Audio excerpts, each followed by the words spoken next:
Dear friends, welcome to Biblical Parivartana. Welcome to Daily Devotions and welcome to దేవుని ప్రేమ ఇదిగో. June 20కి చెందినటువంటి వాక్య భాగం కీర్తనలు 116. ఇది చాలా సుపరిచితమైనటువంటి అధ్యాయం. కీర్తన 116 ఆరాధించేటప్పుడు చాలాసార్లు దీన్ని కోట్ చేస్తారు. దీనికి ఒక హెడ్డింగ్ ఇవ్వాలి అని అంటే, మన మరణము దేవునికి సంతోషమా?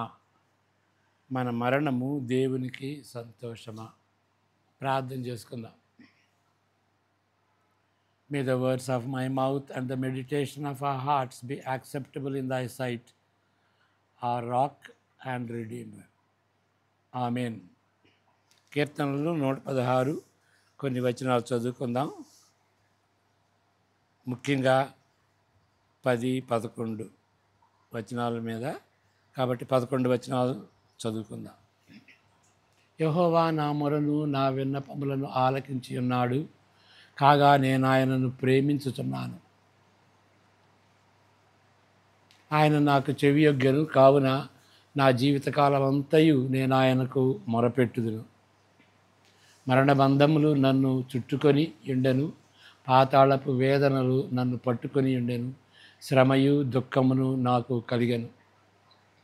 అప్పుడు యెహోవా దయచేసి నా ప్రాణమును విడిపింపుమని యెహోవా నా నామమును బట్టి నేను మొరపెట్టుతిని. యెహోవా దయాళుడు, నీతిమంతుడు, మన దేవుడు వాత్సల్యత గలవాడు. యెహోవా సాధువులను కాపాడువాడు. నేను కృంగి ఉండగా ఆయన నన్ను రక్షించెను. నా ప్రాణమా, యెహోవా నీకు క్షేమము విస్తరింపజేసి ఉన్నాడు. తిరిగి నీ విశ్రాంతిలో ప్రవేశింపు. మరణము నుండి నా ప్రాణమును కన్నీళ్లు విడవకుండా, నా కన్నులకు జారిపడకుండా నా పాదములను నీవు తప్పించి ఉన్నావు. సజీవులున్న దేశములలో యెహోవా సన్నిధిని నేను కాలము గడుపుదును. నేను అలాగు మాటలాడి నమ్మిక ఉంచితిని. నేను మిగుల బాధపడిన వాడను. నేను తొందరపడిన వాడనై ఏ మనుష్యుడును నమ్మదగిన వాడు కాడనుకొంటిని. చాలు. ఇక్కడ మనం గ్రహించేది ఏంటి అని అంటే, ఇక్కడ వర్జన్స్ ఉంటాయి కదా. కేజేవి, కింగ్ జేమ్స్ వర్జన్ అంటారు, ఆథరైజ్డ్ వర్జన్ అంటారు, ఎన్ఐవి, న్యూ ఇంటర్నేషనల్ వర్జన్, మరి ఆర్ఎస్వి, తర్వాత ఎన్ఏఎస్బి. దానిలో ఒక మాటని మనం గుర్తుపెట్టుకోవాలి. అదేంటంటే, therefore I believed, therefore అనేటువంటి మాట, I believed, I have spoken. Therefore I have spoken. I believed, therefore I have spoken. నేను నమ్మాను, నేను విశ్వసించాను కాబట్టి అనేటువంటి మాట మరి మన బైబిల్లో కూడా లేదు. కాబట్టి ఐ హ్యావ్ స్పోకెన్. ఇక్కడ ఎన్ఐవిలో కూడాను, మరి కొన్ని వర్జన్స్లో అయితే దేర్ ఫోర్ అని ఉంది. I trusted the lord when I said అని కొన్ని ఎడిషన్స్లో ఉంటుంది. ఇక్కడ ఆర్ఎస్విలో అయితే ఈవెన్ వెన్ ఐ సెడ్. కాబట్టి ఇక్కడ దేర్ ఫోర్ అని ఎన్ఐవి దేర్ ఫోర్ అని చెప్పి, ఎన్ఐవి ఏం చేస్తుందంటే ఫుట్ నోట్ పెడుతుంది. ఫుట్ నోట్, ఈవెన్ వెన్, అయినప్పటికీ అని అక్కడ అర్థం వచ్చేటటువంటి రీతిగా ఫుట్ నోట్ పెడుతుంది. ఇప్పుడు ఫుట్ నోట్ ఎందుకు ఉంటుంది అని మనకి తెలిసే ఉంటుంది. ఒకవేళ తెలియకపోతే మరలా చెప్తాను. ఫుట్ నోట్ ఎందుకంటే ట్రాన్స్లేట్ చేసేటప్పుడు వాళ్ళు అందరూ ప్రొఫెషనల్స్, ఒకళ్ళ కాపీ ఒకళ్ళు పంచుకుంటారు. అప్పుడు ఏ కాపీ వాళ్ళు ట్రాన్స్లేట్ చేసేటప్పుడు మరి ఇంగ్లీష్ నుండి కాదు, గ్రీకు నుండి, హెబ్రీ నుండి వాళ్ళు ట్రాన్స్లేట్ చేస్తారు. చేసినప్పుడు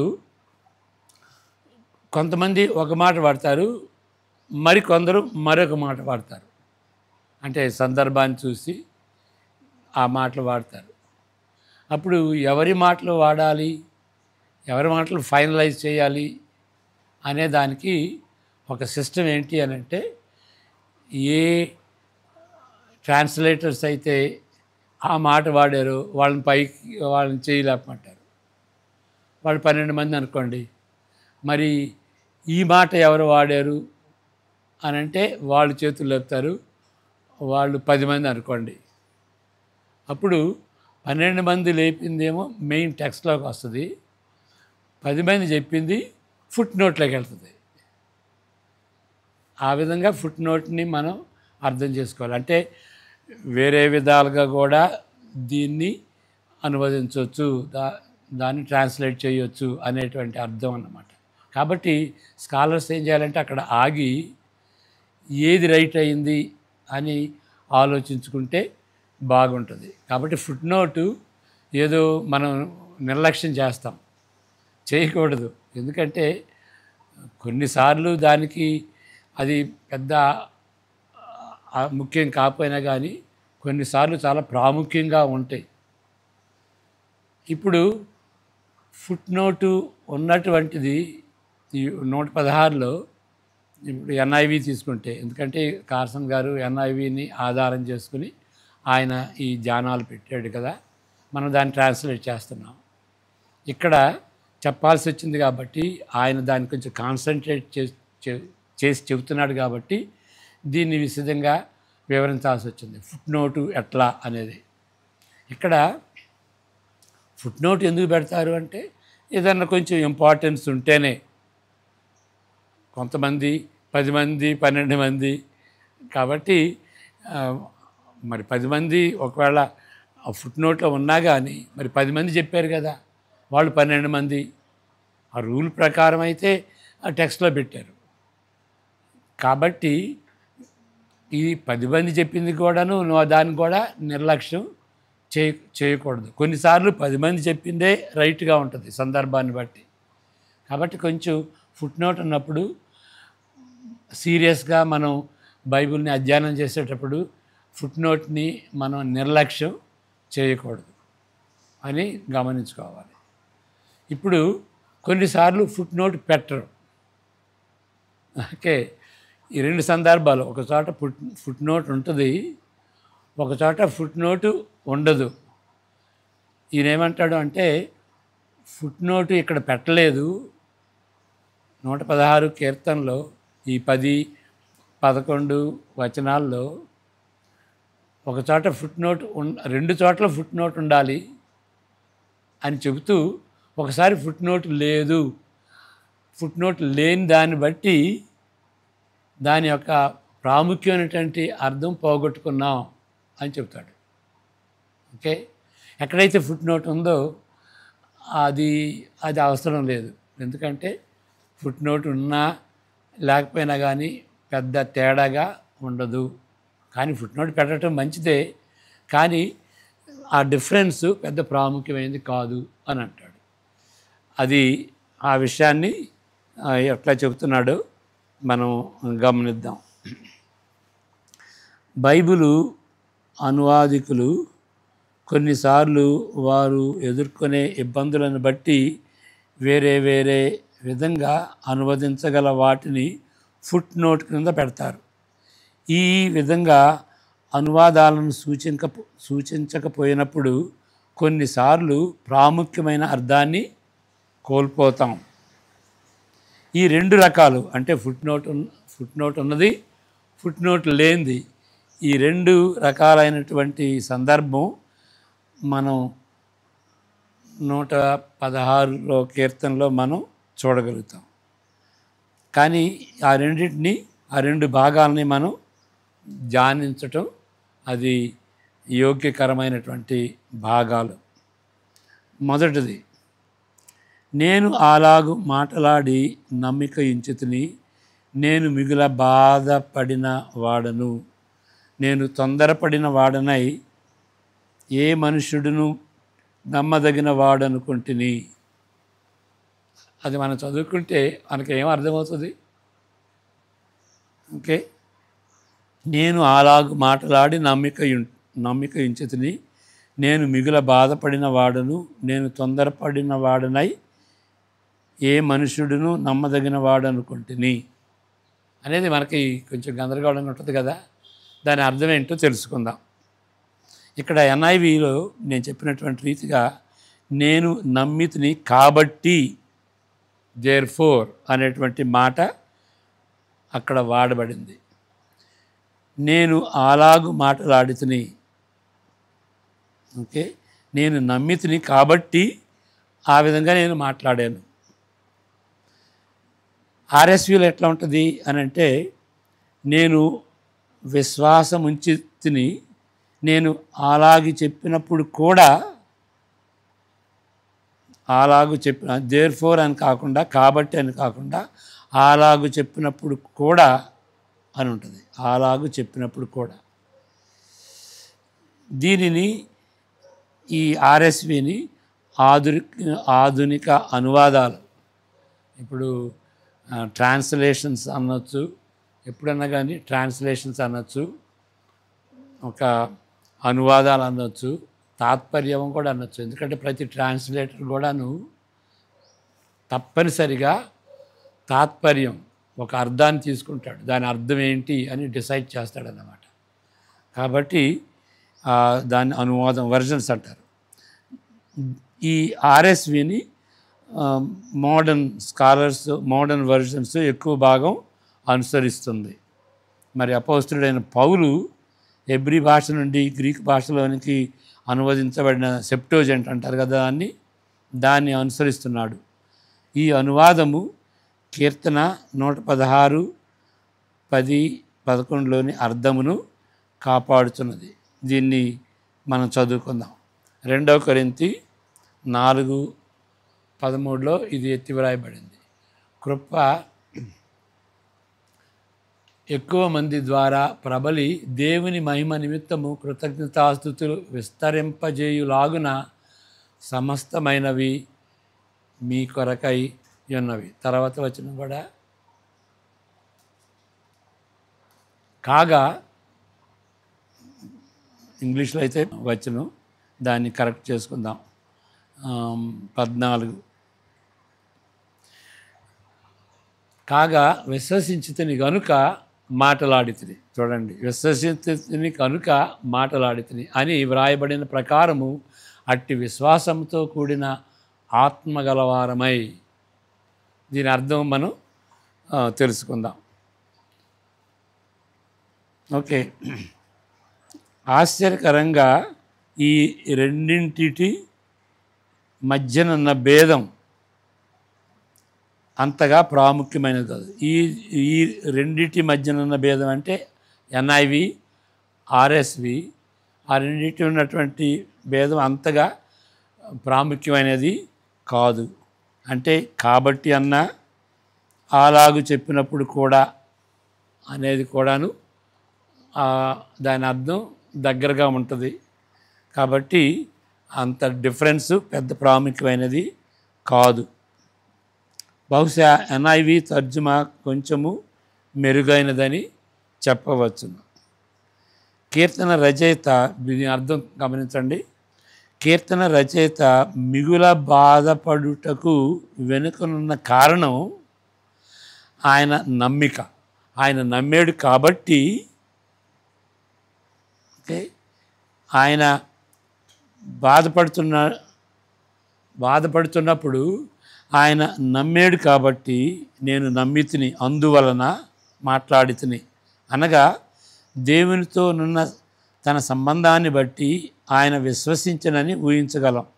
విశ్వాసం ఎట్లా వస్తుంది? దేవునితో ఉన్నటువంటి సంబంధాన్ని బట్టి, అది విశ్వాసం. అలాంటి విశ్వాసం కలిగి ఉన్నాడు కాబట్టి ఆయన బాధ దేవుని యొద్ద నుండి వచ్చినదని కలుగుతున్నాడు. ఓకే, ఆయనకి బాధ ఉన్నది. ఆయనకి బాధ ఉంటే మరి ఆయన గ్రహించుకున్నది ఏంటి అంటే, ఇది దేవుని దగ్గర నుండి వచ్చిందండి ఈ బాధ, ఈ వేదన, ఈ కలవరం, ఈ ఒత్తిడి అని ఆయన ఆయన విశ్వసించాడు కాబట్టి ఆ మాట చెప్పగలిగాడు. ఏమని? దేవుని దగ్గర నుండి ఈ బాధ, నొప్పి, వేదన వచ్చిందని. అంతేగాని విశ్వాసమే కారణం, మరేమీ కాదు. కీర్తన గ్రంథము తరచుగా చిత్రీకరించే విషయాన్ని ఈ రెండు అనువాదాలు సూచిస్తున్నవి. మరి ప్రాముఖ్యంగా యోబులో ఈ సత్యం చిత్రీకరించబడినది. ఈ సత్యం అంటే బాగుంటుందేమో, ఈ సత్యం చిత్రీకరించబడినది. ఏ సత్యం అంటే, ఎవరైనా అణగదొక్కబడినట్లు భావిస్తూ 10వ వచనంలో మరి ఈ కీర్తన గ్రంథకర్త ఆయన అణగదొక్కబడినట్టుగా భావిస్తున్నాడు కదా, లేక మోసపోయాడు, మనుషుల ద్వారా మోసపోయినట్టుగా మనం గ్రహించవచ్చు. మోసపోయినట్లుగా తలస్తూ దానిని వ్యక్తపరుస్తున్నప్పుడు, అయ్యా నేను బాధపడుతున్నాను, నేను మోసపోయాను అని చెప్తున్నప్పుడు దాని అర్థం ఆయన విశ్వాసాన్ని కోల్పోయాడు అని కాదు.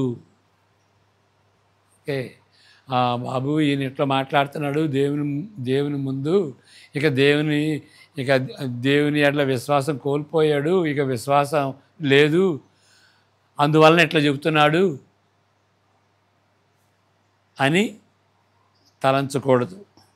నొప్పితో బాధపడుతున్నప్పుడు ఆయన అదుపులేని మాటలతో దేవునికి మొరపెట్టుకుంటాడు. అంటే ఏం మాట్లాడుతున్నాడో చెప్పడు. ఇక దానికి అంటే ఆలోచించి తూచి చెప్పినటువంటి మాటలు కాదు. ఎందుకంటే బాధపడుతున్నాడు కాబట్టి ఆయన మొరపెట్టుకున్నప్పుడు ఏం చెబుతున్నాడు కూడా ఆయనకి తెలియదు. ఆ విధంగా చెబుతాడన్నమాట. ఇది ఆయన విశ్వాసమునకు జీవానుభవమునకు రెండింటికి రుజువు. చాలా ముఖ్యమైనటువంటి విషయం. విశ్వాసమునకు అంటే విశ్వసిస్తున్నాడు కాబట్టి ఆయన తన హృదయాన్ని కుమ్మరించుకుంటున్నాడు, ఆయన వేదనని కుమ్మరించుకుంటున్నాడు. జీవితంలో అట్లా ఉన్నది, మరి ఆయన వేదన అట్లా ఉన్నది, ఆయన చెప్పుకుంటున్నాడు, ఆయన కప్పిపుచ్చుకోవట్లేదు. ఆయన విశ్వసించాడు కాబట్టి, దేవుని విశ్వసించాడు కాబట్టి చెప్తున్నాడు. కానీ ఆ విధంగా అర్థం చేసుకోవాలి. కానీ లేదు, విశ్వాసాన్ని పోగొట్టుకున్నాడు కాబట్టి ఇట్లా మాట్లాడుతున్నాడు అని అనకూడదు. కాబట్టి యోబు అంతే కదండి. యోబు ఎంత కంప్లైంట్ చేశాడు. ఎందుకు నువ్వు గిరిలోకి రా, నీతో నేను మాట్లాడాలి, నేనేం అన్యాయం చేశాను, పాపం లేకుండా ఎవడు ఉండడు, నేను అంత పాపం చేశానా, మరి ఇదెందుకు వచ్చింది నాకు అని దేవునితో పోరాడాడు. ఆయన వేదనని వ్యక్తపరుచుకున్నాడు. దాన్ని బట్టి ఆయన విశ్వాసాన్ని పోగొట్టుకున్నాడా? లేదు, అట్లా అనుకోకూడదు. అదే సంగతి ఇక్కడ ఈ కీర్తనకర్త కూడాను వ్యక్తపరుస్తున్నాడు. నేను విశ్వసించాను కాబట్టి నా వేదనను ఈ విధంగా చెప్పుకున్నాను, మనుషులను ఎవరు నమ్మకూడదు, నేను మోసపోయాను అని దేవునికి చెప్పుకోవటాన్ని బట్టి నా విశ్వాసం తెలుస్తుంది. కానీ విశ్వాసం కోల్పోయినటువంటి రీతిగా నేను చెప్పట్లేదు. I hope I have not confused you. Okay, ఇక రెండవది, ఇక్కడ రెండవ విషయం అంటే ఇక్కడ ఫుట్ నోటు లేదు. ఫుట్ నోటు ఉంటే బాగుండేది. ఏంటది? 15వ వచనం చదువుకుందాం బైబిల్లో. యెహోవా భక్తుల మరణము ఆయన దృష్టికి విలువగలది. యెహోవా భక్తుల మరణము ఆయన దృష్టికి విలువగలది. మామూలుగా మనం ఇది ఫ్యూనరల్ టైంలో ఈ పాస్టర్ గారు దీని గురించి చెబుతారు కదా, విలువగలది అని ఆ మాట వాడినప్పుడు మనం ఏమనుకుంటాం? శ్రేష్టమైనది అంటే చనిపోవటమే మేలు అన్నట్లుగా, దేవుని దృష్టిలో ఈయన చనిపోవటమే మేలు అన్నట్లుగా పాజిటివ్గా చెప్తాం. కానీ అది నెగిటివ్గా ఉన్నటువంటిది. దేవుడు పెద్ద సంతోషించడు దాని గురించి. ఆయనకి కష్టతరంగా ఉంటుంది. విలువ అంటే ఏంటి? విలువ అంటే వెల, ఖర్చు. అంటే ఆయనకెంతో భారంగా ఖర్చు పెట్టినట్టుగా ఉంటుంది. ఒక ఒక భక్తుడు చనిపోతే ఆయనకు నొప్పిగా ఉండి ఎంతో ఎంతో వెల చెల్లించినట్టుగా ఉంటుందన్నమాట. అంటే ఆయన సంతోషించడు దాన్ని బట్టి అని మనం అర్థం చేసుకోవాలి. యెహోవా భక్తుల మరణము ఆయన దృష్టికి విలువ కలది. విలువకు బదులు శ్రేష్టమైనది అని ఎన్ఐవి అనువాదము చేస్తున్నది. సామాన్యంగా భూస్థాపన సమయంలో దీనిని ఎత్తి చెబుతారు. ఏ అనుమానము లేకుండా ఒక ప్రాముఖ్యమైన సత్యమును వ్యక్తపరుస్తున్నదని చెప్పగలం. కానీ విలువైనది, ఖరీదైనది అని అనువదించుటకు మంచి కారణములు కలవు. విలువైనది అంటే ఖరీదైంది. It is costly. ప్రెషస్ కాదు, it is costly. It is costing God something. ఒక భక్తి కలిగినటువంటి వ్యక్తి ఆయన మరణిస్తే దేవుని దృష్టిలో అది కాస్ట్లీ.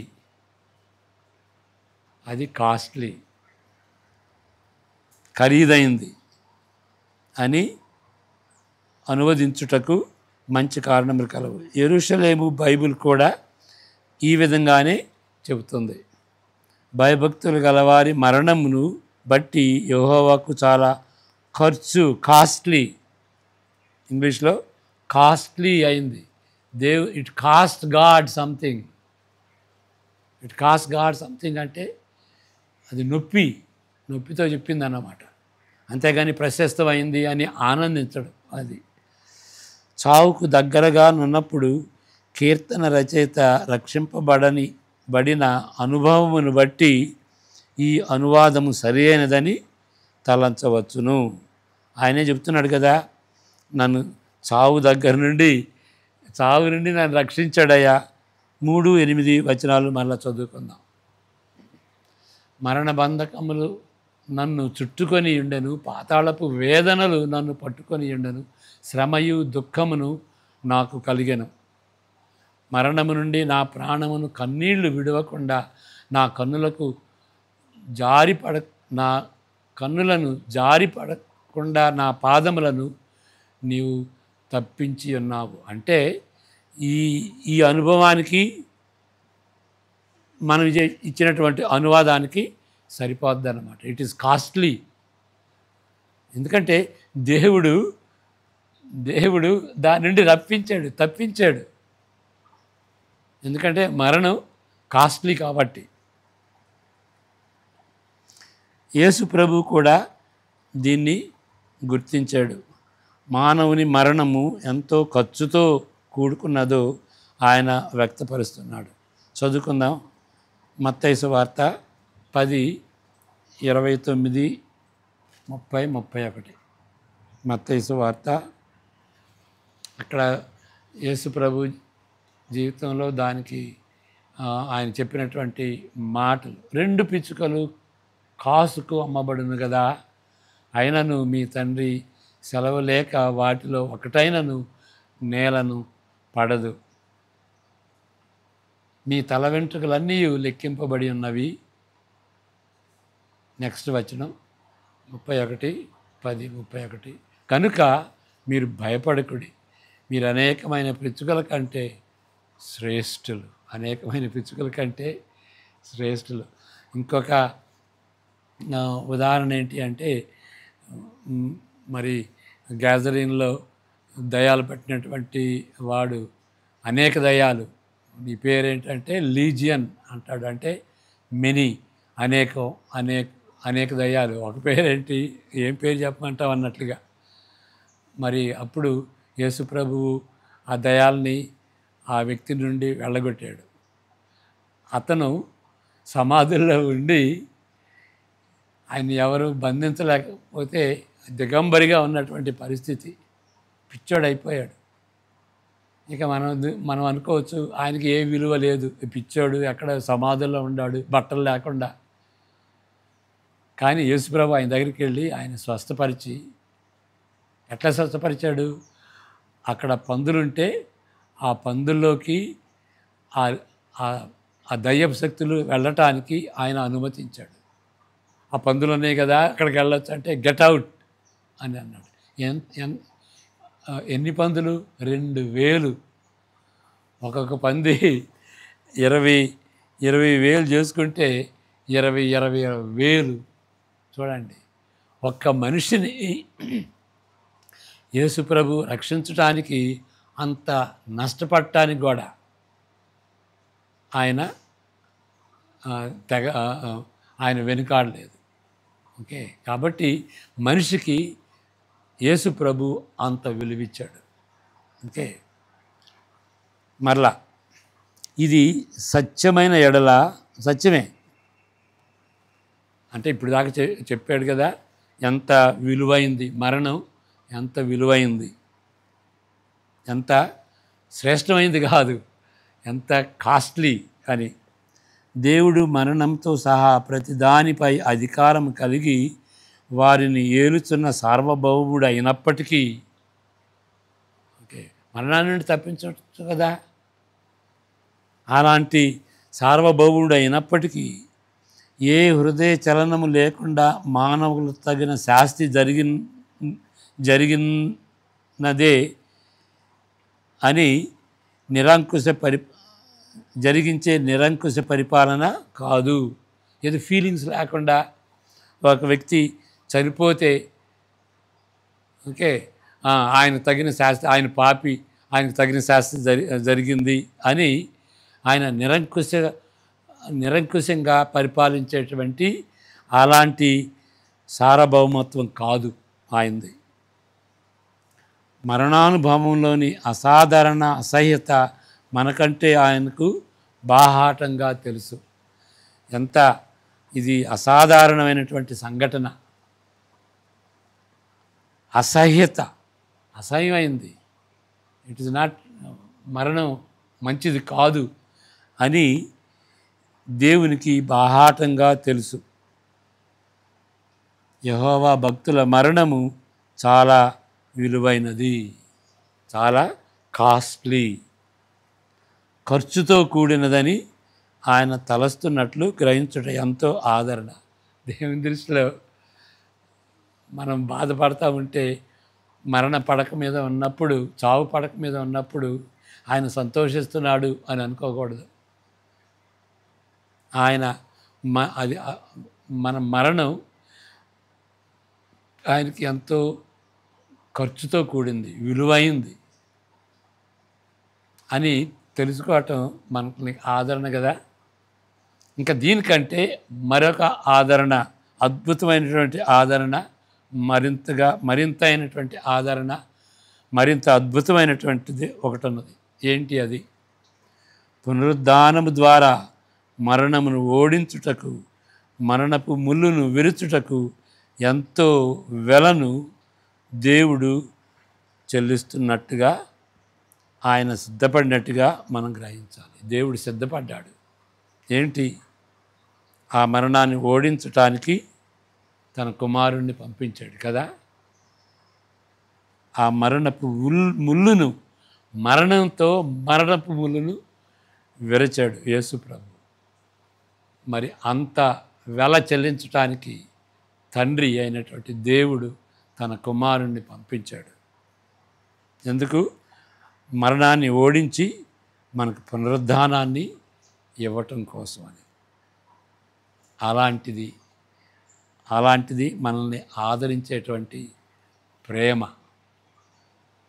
దేవుడు అలాంటి వెల చెల్లించటానికి, మన మరణాన్ని నుండి మరణాన్ని జయించి మనల్ని లేపటానికి, పునరుద్ధాన శరీరాన్ని ఇవ్వటానికి ఆయన ఎంతగానో సిద్ధపడి ఆయన కుమారుని ద్వారా వెల చెల్లించాడు. అదే ఆ మాటలే 1 కొరింథీ 15:57-58 చదువుతాం. 1 కొరింథీ మరి 58 వచనాలు పునరుద్ధానం మీద చెప్పి చిట్ట చివరికి ఈ మాటలతో ఆయన ఆ పునరుద్ధానాన్ని క్రైస్తవులకు అన్వయిస్తూ ఈ మాట చెప్పాడు. అయినను మన ప్రభు అయిన యేసుక్రీస్తు మూలముగా మనకు జయము అనుగ్రహించుతున్న దేవునికి స్తోత్రము కలుగునుగాక. కాగా నా ప్రియులారా, మీ ప్రయాసము ప్రభువునందు వ్యర్థము కాదని ఎరిగి స్థిరులను కదలని వారును ప్రభు కార్యాభివృద్ధి అందు ఎప్పటికీ ఆసక్తులనై ఉండుడి. ఇంకా కొంచెం ముందు చదువుకుందాం. 55-56 కూడా చదువుకుందాం. ఓ మరణమా నీ విజయం ఎక్కడా? ఓ మరణమా నీ ముల్లెక్కడా? నెక్స్ట్ 56 కూడా. మరణపు ముళ్ళు పాపము, పాపమునకున్న బలము ధర్మశాస్త్రమే. కాబట్టి ఈ విధంగా పాపాన్ని అణచి, పాపాన్ని అణగద్రొక్కి ఆ మరణపు ముళ్ళును విరవటానికి యేసు ప్రభువుని పంపించాడు. ఎంత దయ, ఎంత ప్రేమ, అంత విలువ కట్టి మనకి పునరుద్ధానాన్ని ఇవ్వటానికి దేవుడు సిద్ధపడ్డాడు. ప్రార్థన చేసుకుందాం. May the grace of our Lord Jesus Christ, the love of the Father, and the fellowship of the Holy Spirit be with each one of you now and all the days to come. Amen. Thank you. See you later.